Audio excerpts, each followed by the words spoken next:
Everyone. Good morning, everyone. Thanks for joining us today. We're going to wait a few minutes while some more people come online before we get started. So just have a little patience with us.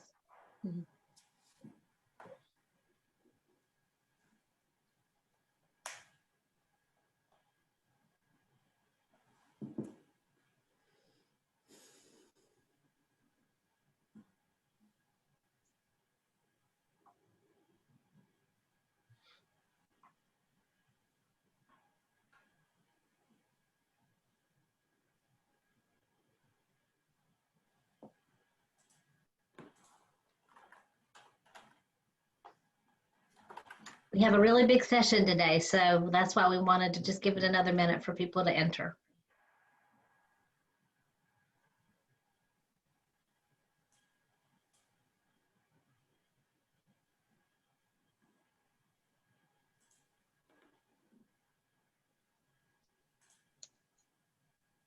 Okay, I think we should get started.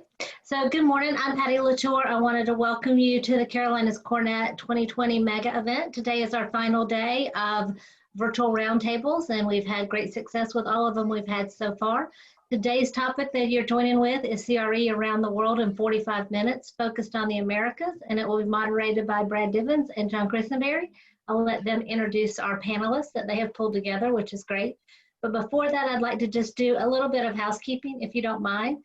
I'd like for you guys to all self-mute. You should all be on mute now, but if you could please stay on mute through the session, that would be very helpful for us. We will be offering to open up to questions here shortly. So what we would like for you to do is enter your question in the chat section, or just identify yourself as having a question. Because we do have a lot of people in attendance today, I encourage you to go ahead and put those questions in as soon as you think of them and not wait until we open it up for questions. Also, I wanted to thank all of our sponsors for our event. First of all, we've got our diamond sponsors for Cornet 2020 this year, which are CBRE, DPR Construction, and JLL. We also have our sponsors through the year that are diamond, platinum, and gold members. And finally, we have our sponsors for Mega Event. And the sponsor for this particular session is C Design, and we're going to watch a video from C Design.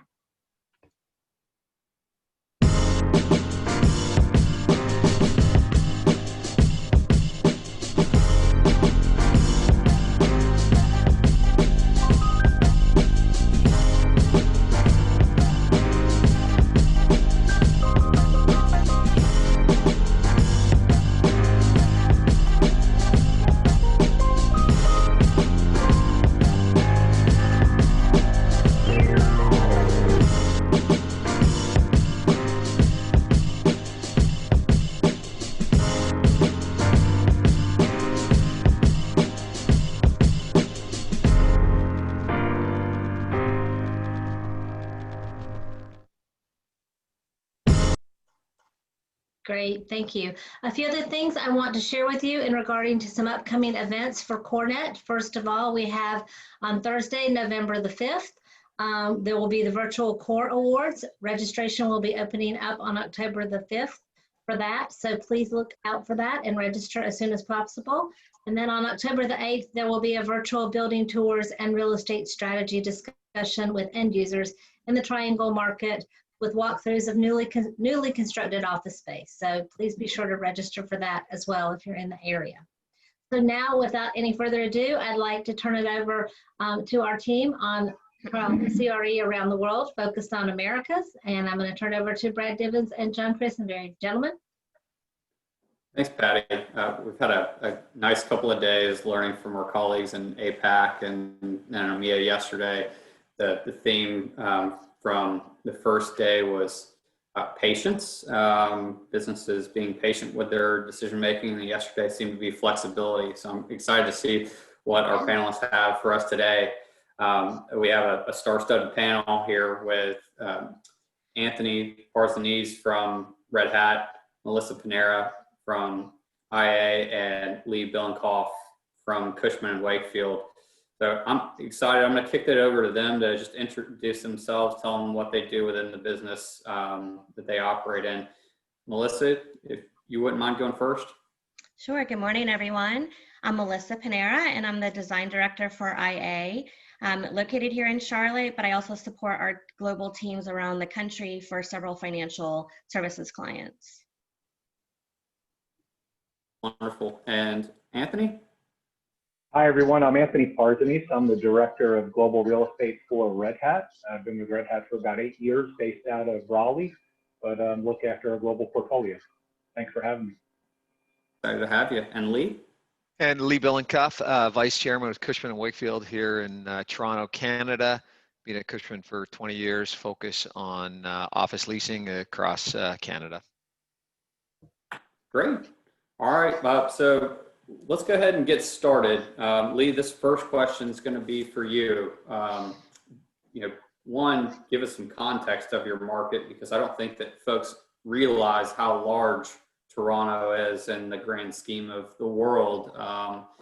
What is the current state of the market there and across the Americas? And landlords have for a number of years now enjoyed a landlord favorable market where tenants compete for space, concessions aren't as grand as they were at the beginning of the bull cycle. Is the scale starting to tilt back towards a tenant favorable market yet?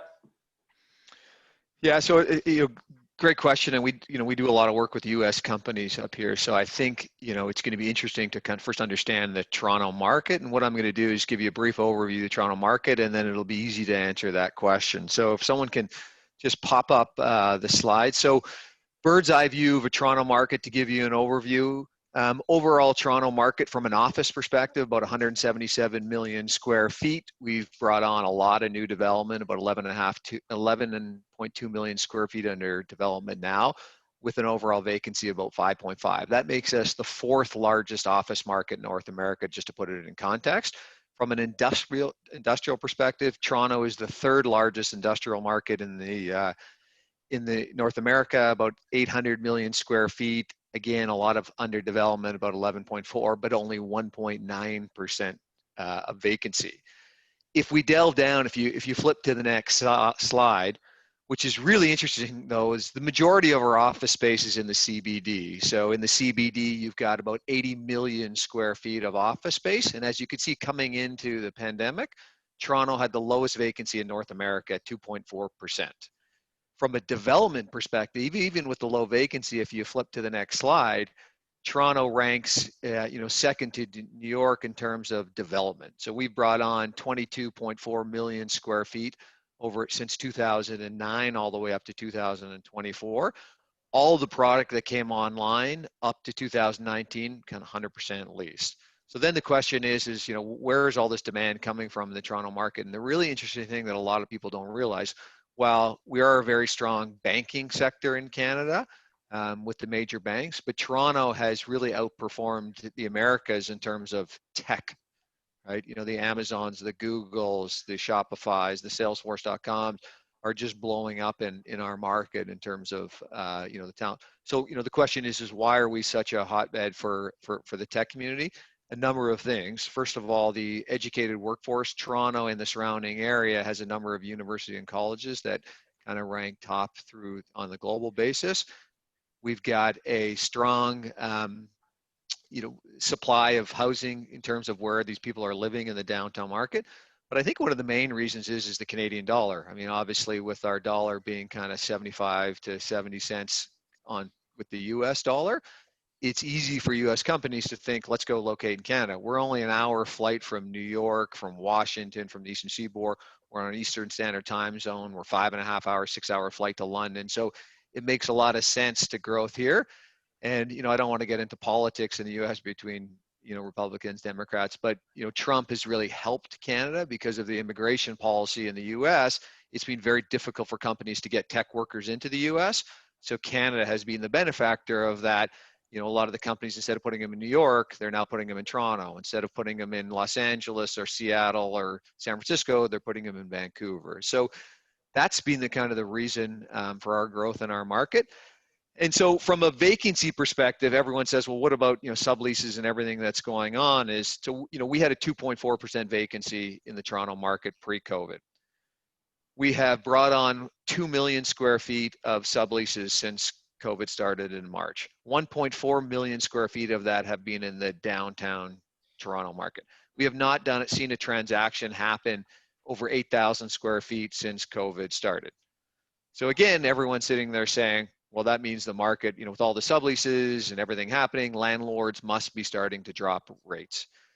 We are a very institutionally controlled market. So when you look at the Toronto market in general, it's all owned by pension funds and REITs who have really deep pockets. The likes of OMERS, Cadillac, Fairview, and a number of other pension funds control our market.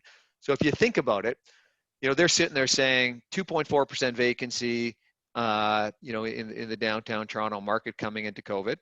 Even know that there's a lot of subleases on the market. They're not obviously direct space, but even if they were to all be direct space, so the vacancy would go up to kind of 4.5%. So they're sitting there saying, we're not dropping rates. We're going to hold our rates. We think this is a point in time. And then you got tenants on the other hand are saying, well, hold on a second here. There's all these subleases coming to the market, job losses. You need to start dropping rates if you want me to start transacting. So we're frozen. You got the landlords who won't drop rates and you got the tenants who won't pay the pre-COVID rates. So nothing is happening in our market right now. We, on new transactions as well, no one's prepared to spend any capital. So again, it freezes the market. So Toronto is a unique market, and it's frustrating for a lot of US clients doing business in Toronto because they're seeing what's happening in their markets and saying, we're seeing landlords dropping rates. And it's frustrating them that the Toronto landlords will not drop rates, but we don't think that's going to change in the near future. That's super interesting, Lee. And I certainly, before talking to you, didn't realize how low the vacancy was, and that creates unique circumstance for those in Charlotte. Charlotte's vacancy is closer to 9 to 10% market wide. But we're in a similar circumstance where vacancy rates are still low enough to where there's a standstill and landlords really aren't conceding on rental rates as much as they are on maybe a free rent or TI to push a deal across the goal line. Yeah, and we're not even seeing that, TIs or anything. I mean, we're literally just frozen. If a landlord wanted, I'm just throwing a number, of 50 NER pre-COVID, they want a 49 NER now. So, maybe they'll give you $1, but that's it. They're prepared to just wait it out. Yeah. A tough market for sure. And, certainly, I don't believe so. The United States, even our larger markets have that kind of concern with where landlords are frozen. So, it still begs the question though, when you look at the overall market, both for North America as a whole, Melissa, you think about how do you plan for that? Landlords aren't willing to work with you. You have to readjust. That seems like in a post-COVID world, things are going to change. What do you see in the way of changes? When you have landlords that are difficult, not willing to work with you, how do you see some of these changes from a design point of view? That's a great question, Brad. I'm sure something that we've all been thinking about, especially over the last 6 months. The COVID-19 pandemic caused a huge shift in how people work and where they work. So it forced many organizations to operate in a fully work from home model for the very first time. Right now, we're in that bridge period where we see, it's the period between we're completely reopening offices, maybe we're waiting for a vaccine, some more information. So we still have a lot of folks working from home. In the future, though, what we see is really a distributed team model where we have folks that are going to continue to want to work from home, people that are going to be in the office, and then that mix of, kind of coming and going as needed. So what we need to do is we need to be able to design the office to support that. Folks have missed 3 key things from this work from home period: the face-to-face interaction, the ability to collaborate, and that whole culture and camaraderie piece with their colleagues. So as we redesign, that future shift in the workplace, those are the things that we need to consider. In addition, we need to look at some other buckets, including materials, maybe taking a nod from healthcare and how they've always, been very cognizant of, bleach cleanables or antimicrobial materials, using materials in a smart way that keeps, everything more clean and sanitary, looking to technology tools, being more robust, easy to use, and very flexible. But then also, just as we saw after 9/11, security kind of rose to the forefront in design, we're going to see a surge in the wellness and healthcare in the workplace. It's already been a thing with well building and some of these other, design methodologies, but we're going to see this becoming, really critical in the workplace, the healthcare and the well-being of the employees. So we've learned a lot during this work from home period. I think, most people have been surprised at how well it's gone, considering that many folks thought that they could never work from home. We now see that home can actually be another activity-based work setting, meaning that you work in a way, for whatever you need to get done, that task at hand. So we see that working from home is going to be another work mode, and that the activity-based work setting in the office can help support that.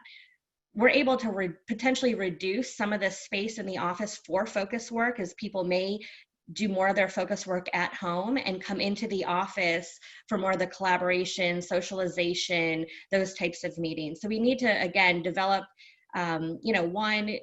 a way that folks can work efficiently in the office. We've seen that, there may be some key opportunities to improve that piece in the office, but then also putting more emphasis on the community in the workplace, looking at ways that we can emphasize collaboration and engagement. Work doesn't have to mean workstation. So you don't have to work in a traditional workstation or in a traditional office. Again, people may still continue to focus work at home, but also we can take some of the workspaces and the ways that we've worked at home and bring that to the office. So, maybe you want to take a call, and you're relaxing on your sofa.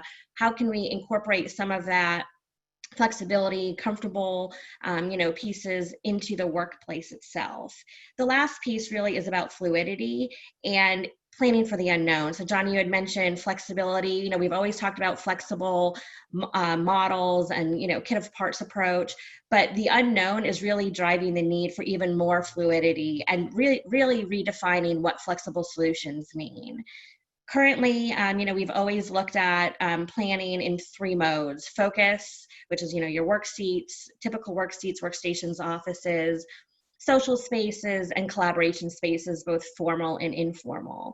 What we're looking at is really redefining what is a work seat. There's a lot of different ways, a lot of work postures that you can have throughout a day that can go beyond that. So it's going to help the real estate piece by saying, really defining a lot of different areas across the floor plate as being a work seat, so that you're able to assign more people to those floors, have less vacancy. We know people, again, are going to continue to work from home. And when they are coming in, they're mostly coming in for collaboration, meetings, town halls, social events, or just that synergy and those casual collisions with others. So again, they don't need to be assigned a dedicated work seat. We can start to count some more of these spaces that we've really had in the floor plans and in projects, whether it's in work cafes or in libraries, or even just open collaboration furniture. We can start to consider that as a work seat. Typically, there's a few rules of thumb that we look at with work seats, and it can be anything that has access to power, or it could be something that you can sit comfortably for, up to 4 hours. So defining that is really going to become, where we're moving with a lot of different clients. Yeah. And Melissa, I kind of see this as that question is that we should all be asking ourselves, why do you come into the office, right? And so some of those design elements are going to make those changes for the future of why we come into the office. So thanks for that. It does, though, come back to this larger question from an end user point of view. What do companies want? How do they plan for that? And so you look at this, Anthony, as some of these companies that are in the tech industry, Amazon and Facebook, they're taking up large chunks of space. As Lee was saying a little bit earlier, going in different places around the world and just really focusing besides those same, technology spaces in San Francisco. But when you look at that as a whole, one of the companies, Twitter, is actually, at least in the media, is not actually going back into the office. They're going to use a virtual office. So how is Red Hat approaching real estate in the Americas? Yeah, Brad, such a good question. I'm so glad that you brought up the Twitter comment as well, and I'll jump into what Red Hat is looking at.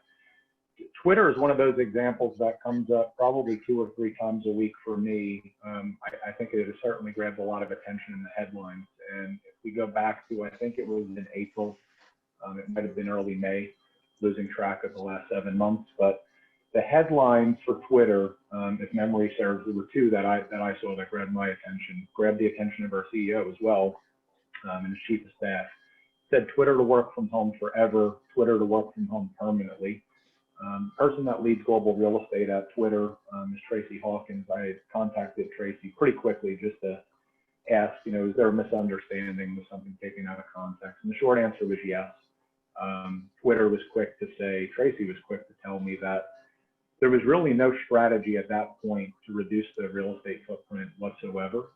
They had a very small work from home population, and they were in the process of evaluating employee sentiment with what roles could actually work from home. What they found was they were anticipating longer term, no more than 20% would likely work from home permanently, while 80% still continued to use the office on a regular basis. So it was a perfect example that I brought back to our leadership team. I've worked with a peer of mine, her name is Anna Marshall. I think everyone knows Anna, the chapter president. But Anna and I have worked on something that we call external insights that we roll up through our leadership team. And we've been able to highlight for them that sometimes the headlines might be a bit misleading as well. And it really does help when you dive a layer deeper and maybe just start inquiring to understand the realities versus what the media might be portraying or taken out of context. So that's a good example. So my advice to everyone on the call is don't believe the headlines. Take the time to really dig a little bit deeper to just validate before you pass those insights along to others that might potentially influence the strategy. So for Red Hat, we're definitely taking this position of let's wait and see. There's a lot in flux. Everyone has made really good points about what's happening in the market and how the workplace will likely change in the future. I believe it will. We're not making any big, bold moves to reduce our footprint.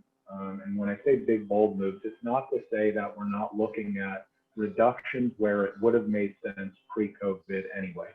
So where we were operating and we had low utilization and maybe the business strategy has changed for that particular location, we might be having more accelerated conversations. We might have renewal options coming up that we don't want to take advantage of. So we are driving some smart reduction in those spaces. What we're seeing though is those spaces are more so on the managed service office front. So the Regis or the WeWorks of the world, where we have a current contract coming up. We have no one in the office potentially using it right now if it is one of those locations where we haven't reopened.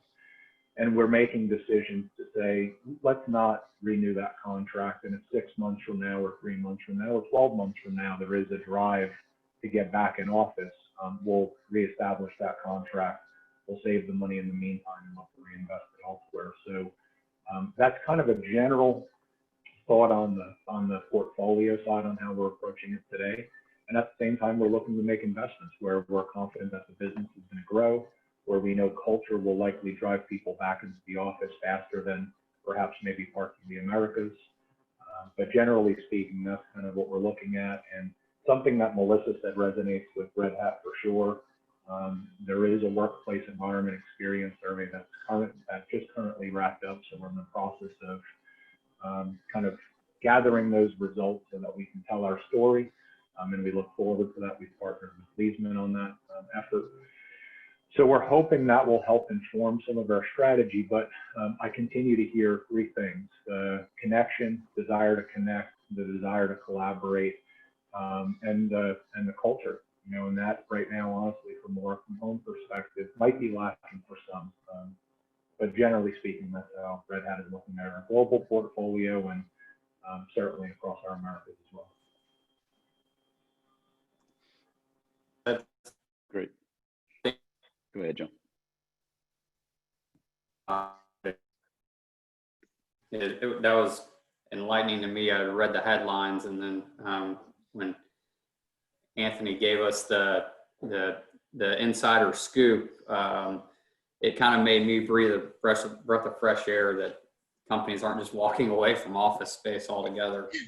As working from home, you do lack that culture aspect, that interacting with teammates.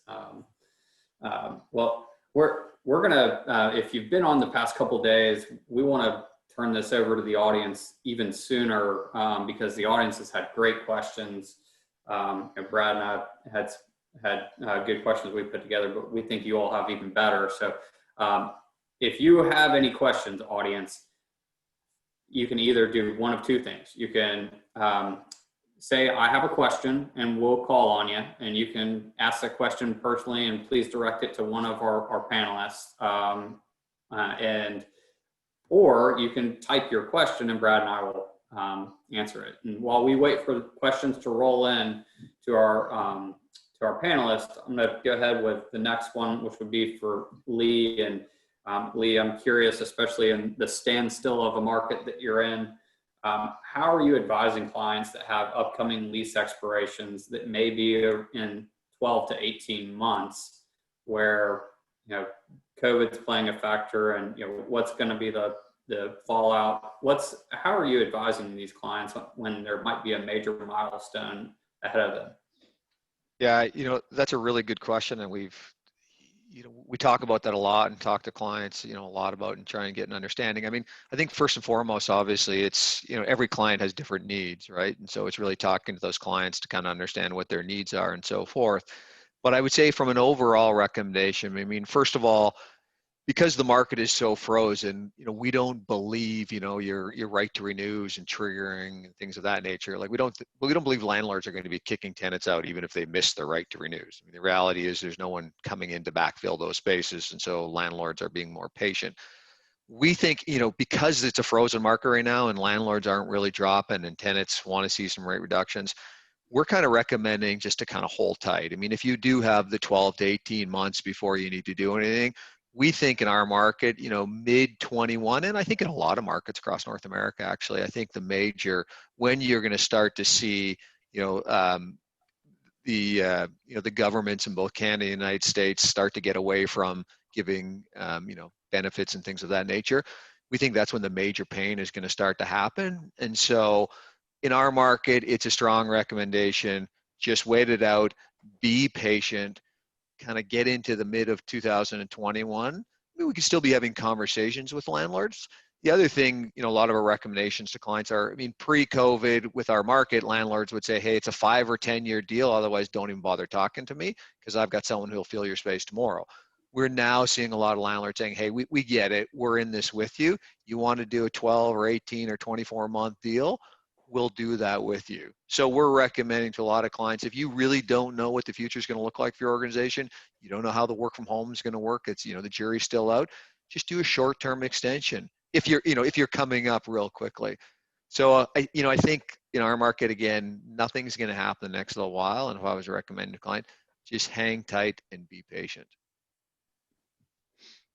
Great. And that seems to be consistent across the globe. One, in patience, but also landlords having a willingness to work on a short-term basis if companies don't want to make that action item just right now. And we encourage questions to come in from the audience.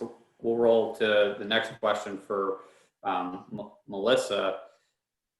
When we start talking about short-term decisions that might be for the long term, are we, 6 feet distancing? You talk about, fiberglass or glass going up between cubes. Are companies really making these big, they might be small, but big capital decisions with, for the short term as a long-term measure? So that's another great question, John. We see that the social distancing, as we all hope, is a Band-Aid really for the here and now. So most of our clients are looking to the future, and we really need to be prepared for all outcomes. So most employers are being pretty flexible, letting their employees continue to work from home as we, figure out what this new norm might be. And, we aren't really seeing people invest a lot of dollars into this, what we're hopefully considering a short term. some folks, do want to get into the office sooner than later, and we're helping them do that safely. So, we're able to look at maybe reallocating spaces and different purposes, removing or not installing furniture, so that, you're able to have some more of that distance and space, individual space. We're looking at, really maybe helping them with some wayfinding, circulation, so that some of that makes sense. But again, it's really not affecting the space for day two. A client that we're working with right now, we're doing a big food hall for them on their campus, and the seating area capacity was over 400. And for day one, they're not even on campus yet, but for day one, we're planning on installing about 25% of that furniture. When things start to come, back around and we start to feel more comfortable, then, the rest of that furniture can get installed. So again, it's being planned for, designed for, but, it's very flexible. Same thing in that food hall. We have a sushi bar and had planned for, counter seating, stools where people could sit just like you would in a restaurant. Clearly, that's not going to happen right now. So we're repurposing that counter surface as, your grab and go or takeout type food. And then again, day two, we can install those stools and it can go back to its initial intent. So trying to be really flexible with the design so that it's there for them, when it comes back around to the new normal, but at the same time, we're, making sense of what they have or don't have in the interim.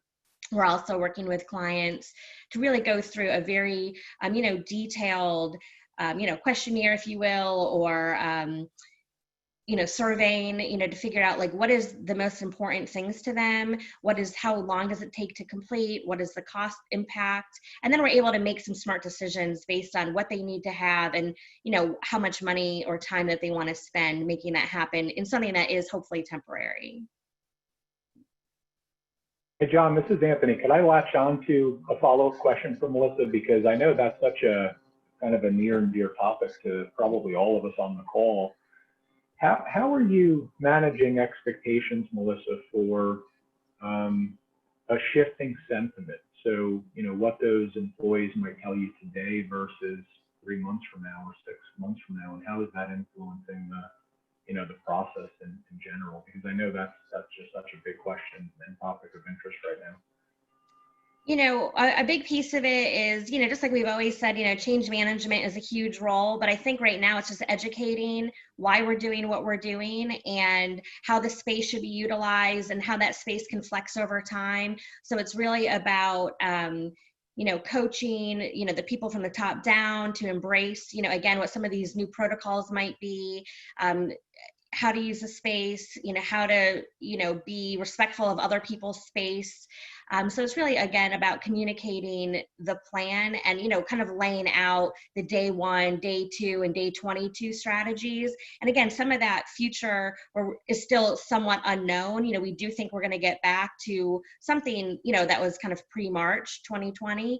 But it's really about communication, making sure that there's town halls or other communication methods out there so that employers can communicate with their employees as to the measures that they're taking with their safety in mind, but then and also how we can see that evolving over time. Yeah, so important, that communication and awareness. Thanks so much for taking that question. Of course. And thank you for that, Melissa, as well. And I kind of think, Anthony, this is a really kind of a good segment. I mean, when you think about the future of your space and what that's going to look like, the one thing that I'm pretty sure Melissa said this at the beginning in terms of the top 3 things companies are focused on, and one of them is culture. Right. So how does Red Hat maintain culture in this kind of virtual world? And I think you touched on it a little bit at the beginning, but, not only do you have your culture in a virtual world with existing employees, but I assume Red Hat continues to grow in certain areas and you have new employees coming on. How do you engage them in this new kind of virtual COVID world? Yeah, great question. And culture is extremely strong at Red Hat. It's probably one of the most important elements, if not the most important element. I think it's really what differentiates Red Hat. I think going back to Melissa's point, I think communication and, unfortunately you can't create those physical connections. So people managers are certainly trying their best to, encourage the virtual connections, whether it be a happy half hour to kind of decompress and shoot the breeze and talk about everything but work. Leadership is having regular open forums, kind of ask me anything format questions. They're being as transparent as possible, sharing, insights to what we're trying to think about, what we're trying to think about today, and what we're trying to think about in the future. We've had our CEO come out and speak kind of openly to those in the company, saying our objective, and this was going back to April, and it still continues to be a theme. One of the key objectives is to retain all of our employees, and this was again a message in April, retain all employees that were here today to be here a year from now, and to really try and build that confidence and that commitment in. We've got a strong business model as a company, so how do we work together to continue to sustain that? We know that there are going to kind of be peaks and valleys in morale, and there could be some cultural challenges, but I think everyone's probably working overtime to try and figure out what are those virtual mechanisms to really keep that alive.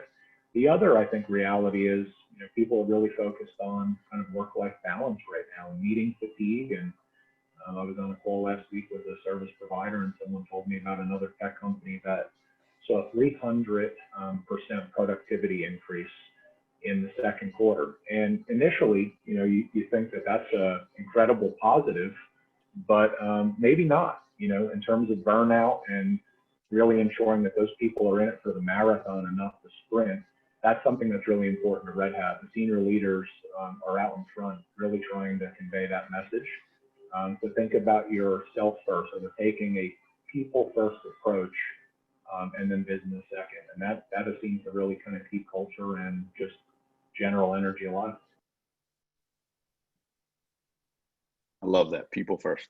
Great response. I'll turn it over to you, John. I think we're going to open up for questions.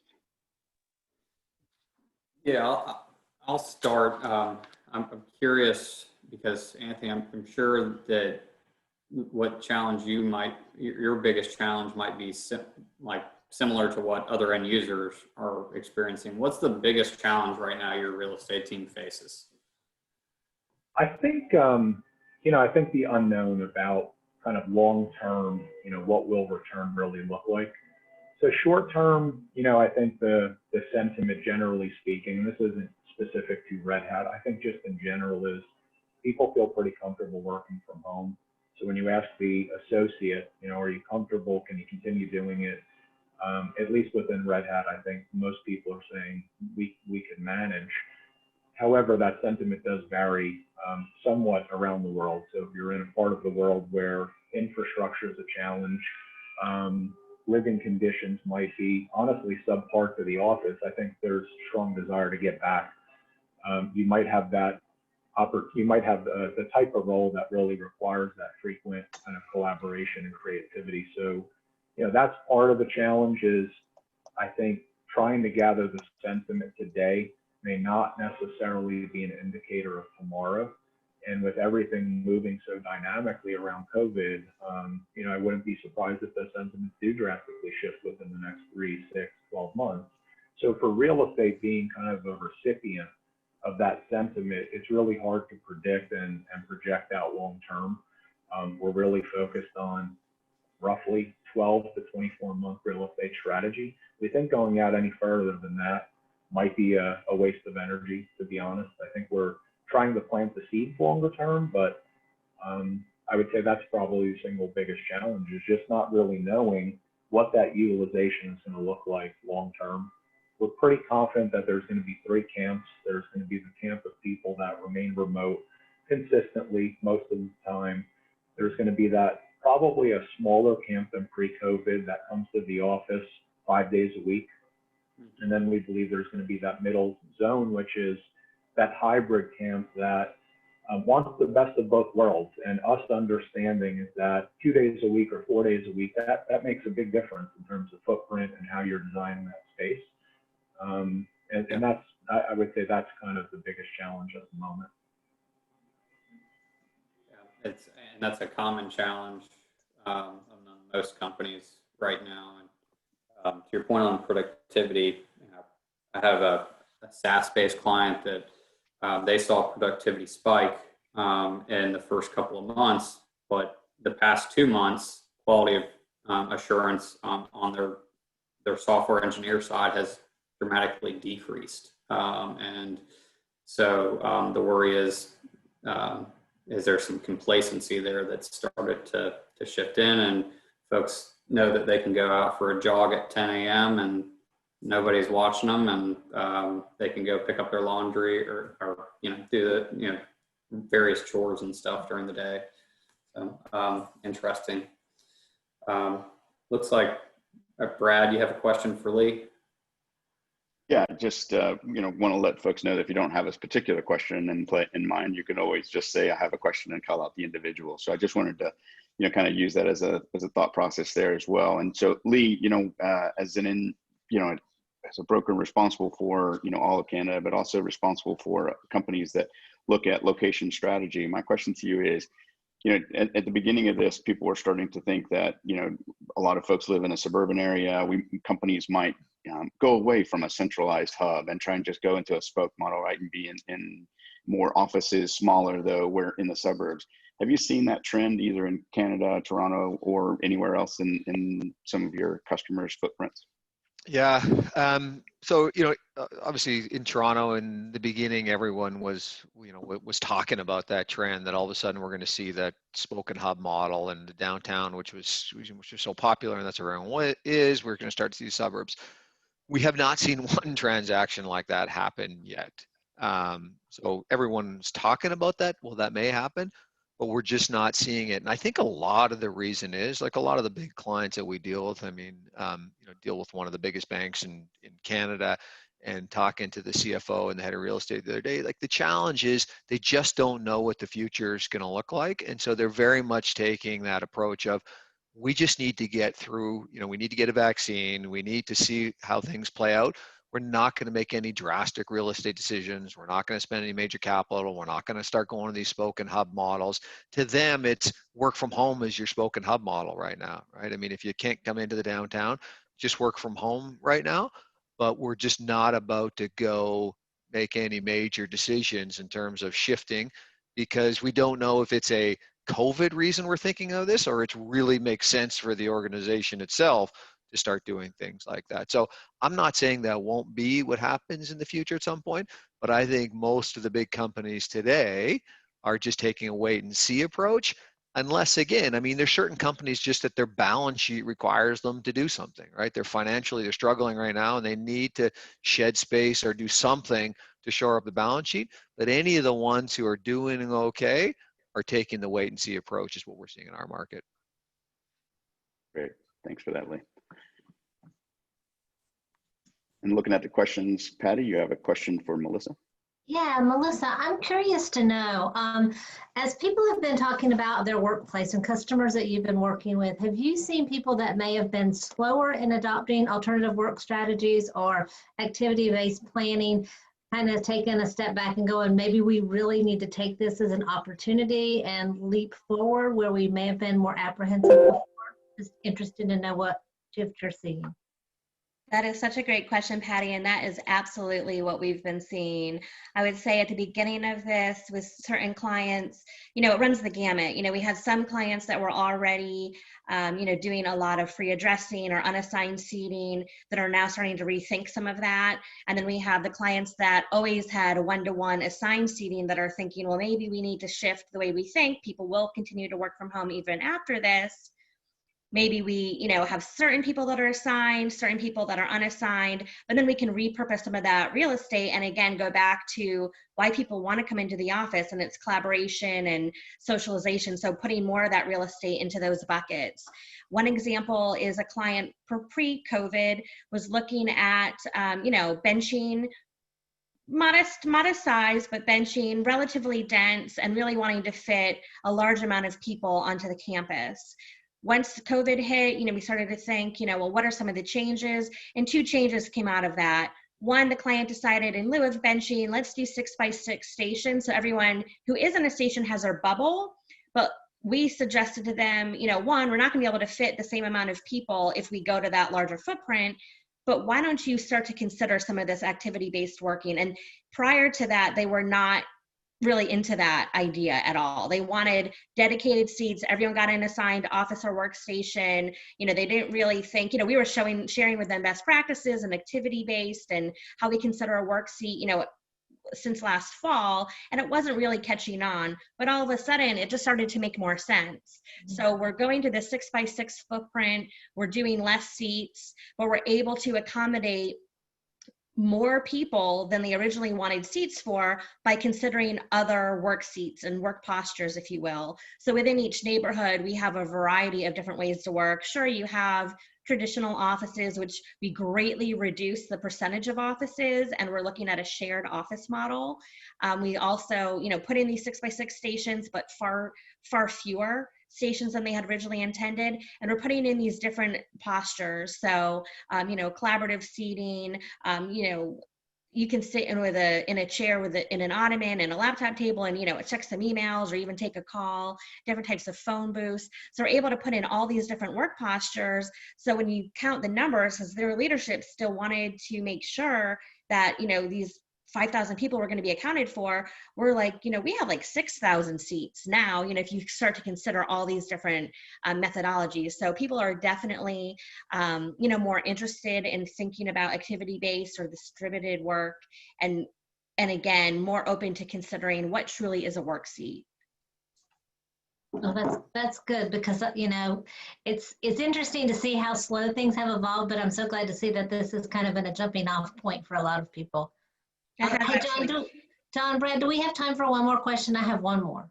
Yeah, go ahead. And I'm going to open it up to all of you, because I'm curious to know if there's any specific things that you guys have been seeing from a technology perspective that you're thinking of incorporating or have been utilizing as a tool as you're looking at your workplace now and as you're looking at bringing people back to work. It's kind of a wild card question, I know, but I'm just curious because technology is so important to us.